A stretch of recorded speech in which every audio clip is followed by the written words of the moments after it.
Bogus बियाण्यांच्या प्रकार रोखण्याचा प्रयत्न, फडणवीसांची माहिती. तर शेतकऱ्यांना कर्ज देताना सिबिल स्कोअरची मागणी होणार नाही, शेतकऱ्यांकडे सिबिल स्कोअर मागणाऱ्यांवर कारवाई होणार, फडणवीसांचा इशारा. महाविस्तार एआय ॲपचं मुख्यमंत्र्यांच्या हस्ते उद्घाटन, राज्य सरकारकडून शेतकऱ्यांसाठी अधिकृत ॲप लॉन्च, शेतीविषयक सल्ला, बाजारातील दराबाबत एआयद्वारे मदत मिळणार. आजपासून 24 मे पर्यंत राज्यभरात अनेक ठिकाणी पावसाचा अंदाज. पुढील 4 दिवस मुंबई कोकणासह राज्यात पाऊस बरसणार, 30 ते 40 किलोमीटर वेगाने वारे वाहण्याचा हवामान विभागाचा अंदाज.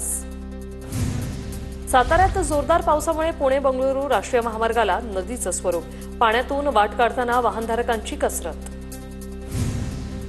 पुण्याच्या भोर तालुक्यातील कासोडी, गुंजन, मावळमध्ये जोरदार पाऊस, रस्त्याची उंची जास्त असल्याने आणि पाणी निचरा करण्याची व्यवस्था नसल्याने नागरिकांच्या घरात पाणी शिरलं, नागरिकांमध्ये संताप.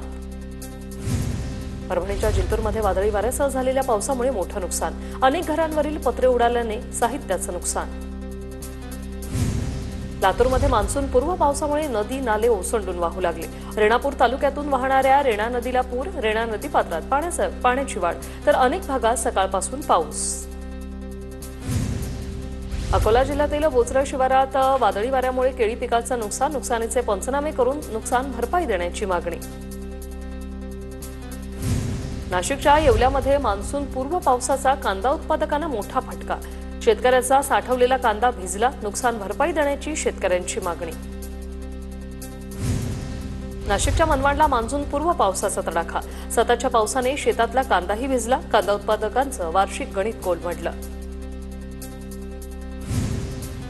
रायगड जिल्ह्यात मुसळधार पावसामुळे घरांसह शेती पिकाचं मोठं नुकसान, तर विजेचे पोल कोसळल्यानं वीज पुरवठाही खंडित. परभणीच्या खातगावमध्ये शेतकऱ्याच्या घरावर वीज कोसळली, सुदैवानं कोणतीही जीवितहानी नाही. मान्सूनपूर्व पावसाचा बुलढाण्यातील 56 गावांना फटका, उन्हाळी पिकांचं मोठं नुकसान, तर वीज पडून 12 जनावरांचा मृत्यू. नाशिकच्या मालेगावात वादळी वाऱ्यामुळे कांद्याचं नुकसान, वादळी वाऱ्यामुळे झाकून ठेवलेला कांदा भिजला, शेतकऱ्यांकडून नुकसान भरपाई देण्याची मागणी. वाशिम जिल्ह्यात पावसाची उपस्थिती, मूग भुईमुगसह हळद पिकाचंही मोठं नुकसान. बीड जिल्ह्यात वादळी वाऱ्यासह मुसळधार पावसानं टरबूज, उन्हाळी बाजरी, पपई पिकाचं नुकसान, पंचनामे करून मदत देण्याची शेतकऱ्यांची मागणी. बीडच्या आष्टी तालुक्यात फळबागांना मान्सून पूर्व पावसाचा फटका, पावसासह झालेल्या गारपिटीमुळे शेतकऱ्यांचं लाखोंचं नुकसान. जळगावच्या नशिराबादमध्ये वादळी वाऱ्यामुळे डाळिंबाच्या बागेला फटका, 6 एकरवरील 150 झाडांपैकी 600हून अधिक झाडं जमीनदोस्त, शेतकऱ्यांचं 15 ते 20 लाखांचं नुकसान, पंचनामे करून नुकसान भरपाई देण्याची मागणी. सांगली सलग तिसऱ्या दिवशी जोरदार पावसामुळे भाजीपाल्याचं मोठ्या प्रमाणात नुकसान, जनजीवन विस्कळीत. नागपूरच्या भिवापूर तालुक्यातील चिखलापारा, महालगाव, मांडवा, बंजारा गावात वादळी वाऱ्यासह पाऊस, वादळी वाऱ्यानं अनेक घरांचं नुकसान, तर झाडेही उन्मळून पडली. पुण्याच्या खेड पोलीस ठाण्यात पोलीस अधिकाऱ्यांना पावसाच्या पाण्यात बसण्याची वेळ, जोरदार पावसामुळे स्लॅब आणि भिंतीमधून पोलीस स्टेशनमध्ये पाणी शिरलं. पुण्याच्या इंदापूर तालुक्यातील भिगवण बस स्टँड परिसरात पावसाचं पाणी साचलं, संपूर्ण परिसर चिखलमय, प्रवाशांची मोठी गैरसोय. बारामती तालुक्यात वादळी वाऱ्यासह मुसळधार पाऊस, वाऱ्यामुळे अनेक ठिकाणी विजांच्या तारा तुटल्या, तर शेती पिकाचं मोठं नुकसान. पुणे जिल्ह्यातील लोणावळ्यात मान्सूनपूर्व पावसाची जोरदार हजेरी, लोणावळ्यामध्ये 24 तासात 66 मिलीमीटर पावसाची नोंद.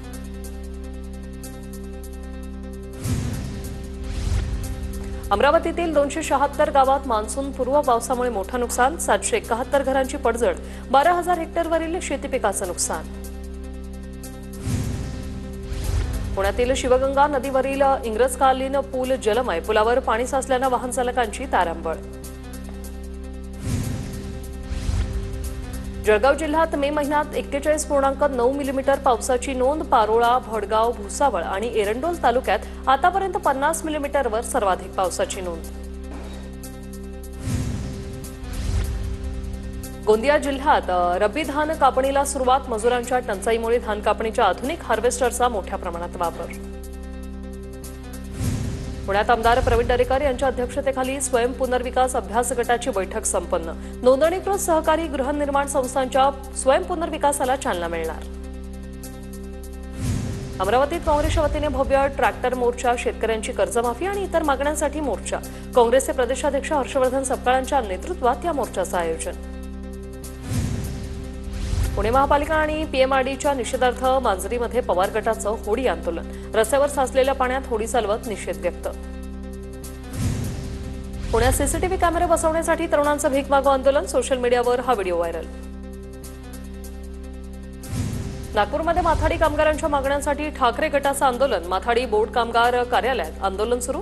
वेतनाच्या विषयावरून कामगार वर्ग आक्रमक. जळगावात शिक्षकांचं जिल्हा कोषागार कार्यालयात ठिय्या आंदोलन. एप्रिल महिन्याचं वेतन जमा न झाल्याने शिक्षक वर्ग आक्रमक. धाराशिवच्या उमरगामधील गुंजोटीमध्ये पाण्यासाठी घागर मोर्चा. संतप्त महिलांनी ग्रामपंचायतीला टाळं ठोकलं. मान्सूनपूर्व पावसामुळे कोल्हापूर जिल्ह्यात पिकांचं नुकसान तर कृषी सहाय्यक मात्र बेमुदत संपावर. कृषी सहाय्यकांचं पदनाम बदलण्याची आंदोलकांची प्रमुख मागणी. सांगलीच्या विटामध्ये भारतीय सैनिकाच्या सन्मानार्थ तिरंगा रॅली. तिरंगा रॅलीला नागरिकांचा उत्स्फूर्त प्रतिसाद. पुण्याच्या भोर तालुक्यातील टिटेघर गावातील महिला सरपंचांचा राष्ट्रवादीमध्ये पक्षप्रवेश. विविध पक्षातील कार्यकर्ते आणि पदाधिकाऱ्यांचाही अजित पवारांच्या राष्ट्रवादीत पक्षप्रवेश. कोल्हापुरातील संगीत सूर्य केशवराव भोसले नाट्यगृहाच्या पुनर्बांधणीच्या कामाला वेग. नाट्यगृहाच्या पुनर्बांधणीचं काम दर्जेदार आणि लवकर करण्याची कोल्हापूरकरांची मागणी. वर्षभरापूर्वी लागलेल्या आगीत नाट्यगृह जळालं होतं. पंतप्रधान मोदींच्या हस्ते उद्या नागपुरातील सुभाषचंद्र बोस इतवारी रेल्वे स्टेशनचं लोकार्पण. व्हिडिओ कॉन्फरन्सद्वारे हिरवी झेंडा दाखवणार.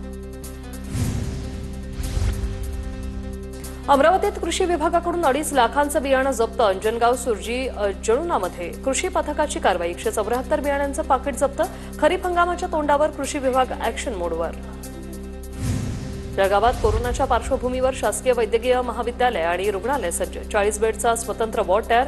आयसोलेटेड ऑक्सिजन असलेल्या बेडचा स्वतंत्र कक्षही सज्ज. परभणीमध्ये एमआरजीएसच्या कामासाठी अधिकाऱ्यांकडून पैशांची मागणी होत असल्याची तक्रार. शेतकऱ्यांच्या तक्रारीनंतर आमदार राजेश विटेकरांनी अधिकाऱ्यांना सुनावलं. पुण्याच्या परखेंदवाडी तर करंजगावमधील रस्त्याच्या कामाला ग्रामस्थांचा विरोध. ग्रामस्थांनी जेसीबी आणि प्रशासनाच्या अधिकाऱ्यांना रोखलं. कुठलीही कल्पना न देता काम सुरू असल्याचा या ग्रामस्थांचा आरोप. गोंदिया जिल्हा बँकेकडून 175 कोटींचं पीक कर्ज वाटप. 25,253 शेतकऱ्यांकडून कर्जाची उचल. खरीप हंगामासाठी यवतमाळमधील जळीत हत्याकांडाचा उलगडा लागला. मृतक शिक्षकाची मुख्याध्यापिका पत्नीच मारेकरी निघाली. मृतदेहाची विल्हेवाट लावण्यासाठी मदत करणारे 3 विधी संघर्षग्रस्त बालक ताब्यात. सांगलीच्या बुधगावात एटीएमवर दरोडा. चोरट्यांनी 15 ते 16 लाखांची रोकड लंपास केल्याचा अंदाज. पोलिसांकडून दरोडेखोरांचा शोध सुरू. संभाजीनगरमध्ये हत्यारांसह रेकी करणारे दरोडेखोर अटकेत. रेकी करताना पोलिसांनी चोरट्यांना रंगेहात पकडलं. 3ही दरोडेखोरांना 1 दिवसीय पोलीस कोठडी. नागपुरात ड्रग्ज तस्करांविरोधात पोलिसांची कारवाई सुरू. गुन्हे शाखेच्या पथकाकडून 5,42,000च्या किमतीचा ड्रग्ज साठा जप्त. 2 जण ताब्यात. चंद्रपूरच्या बल्लारपूरमध्ये घरफोडी प्रकरणी पोलिसांची मोठी कारवाई. 5 आरोपींना अटक. 3 आरोपी अल्पवयीन असल्याची माहिती. WCL अधिकाऱ्यांच्या घरी चाकूचा धाक दाखवून लूट केल्याचा प्रकार. बुलढाण्यात ठिकठिकाणी वादळी वाऱ्यासह मुसळधार सरी बरसल्या तर रस्त्यावरील चिखलामुळे ट्रॅक्टर पैनगंगा नदीत पलटी. सुदैवानं जीवितहानी टळली. बेडच्या केज शहरातील साईनगर भागात घरफोडी. 5,25,000चा ऐवज लंपास. तक्रार दाखल. पोलिसांकडून शोध सुरू. सोलापुरात पावसाळ्यापूर्वीची नालेसफाईची कामं अद्यापही रखडलेलीच. अवंतीनगर, वसंतविहार, गणेशनगर या भागातील घरात पाणी जाण्याची शक्यता. नालेसफाई करण्याची नागरिकांची मागणी. परळीच्या सरस्वती नदीवरील अतिक्रमण काढण्याची मागणी. दरम्यान मान्सूनपूर्व सफाई न झाल्याने पूरजन्य परिस्थितीची शक्यता. प्रशासनाकडे दखल घेण्याची मागणी. नागपुरातील दाभामध्ये आरक्षित भूखंडावर बेकायदेशीरपणे कृषी प्रदर्शन केंद्र. संबंधित अधिकाऱ्यांवर कारवाई करा. आमदार विकास ठाकरेंची फडणवीसांकडे मागणी. नाशिकच्या मालेगावातील अंधशाळेची मान्यता अखेर रद्द. शाळेत 7 विद्यार्थी असताना दाखवले होते 50, तर शिक्षक कर्मचाऱ्याचं वेतन दाखवून 25 वर्षापासून लाखोंचा अपहार. पंढरपूरच्या विठ्ठल रुक्मिणी मंदिरात भाविकांनी अर्पण केलेला हार थेट कचरा डेपोत. दररोज 2 टन हार माळांची कचरा डेपोत विल्हेवाट. नगर परिषदेच्या प्रकारामुळे भाविकांमधून तीव्र संताप व्यक्त. अमरावतीच्या तिवसा शहरात वारंवार विद्युत पुरवठा खंडित. नागरिक आक्रमक. रात्री वीज पुरवठा कार्यालयासमोरच नागरिक झोपले. नागपुरात अंमली पदार्थ तस्करी विरोधात पोलिसांची ऑपरेशन थंडर मोहीम जोरात. महिन्याभरातच 1,30,00,000 मुद्देमाल जप्त. बुलढाणा जिल्ह्यातील दिवेठाणमध्ये लग्न सोहळ्यात नवदाम्पत्याकडून मरणोत्तर अवयव दानाचा संकल्प. या अनोख्या लग्नाची जिल्हाभरात चर्चा सुरू. परभणीमध्ये शेतकरी संघर्ष समितीद्वारे जोरदार धरणे आंदोलन. कर्जमाफीचं आश्वासन पूर्ण करण्याची मागणी. परभणीमध्ये मागासवर्गीय आणि आदिवासी यांचा निधी इतर खात्यात वर्ग केल्याचा विविध संघटनांकडून निषेध. घडलेल्या प्रकारावर स्वतंत्र कृती दल स्थापन करण्याची मागणी. जळगावच्या नशिराबादमध्ये झिपरू अण्णा महाराजांच्या पुण्यतिथीनिमित्त भव्य पालखी मिरवणूक. ग्रामस्थांकडून विविध ठिकाणी पुष्पवृष्टी करत मिरवणुकीचं स्वागत. जळगावच्या सराफ बाजारात सोन्याच्या दरात मोठी उसळी. गेल्या 24 तासात सोनं 2,000 वाढलं. सोन्याचे दर 98,400 रुपयांवर.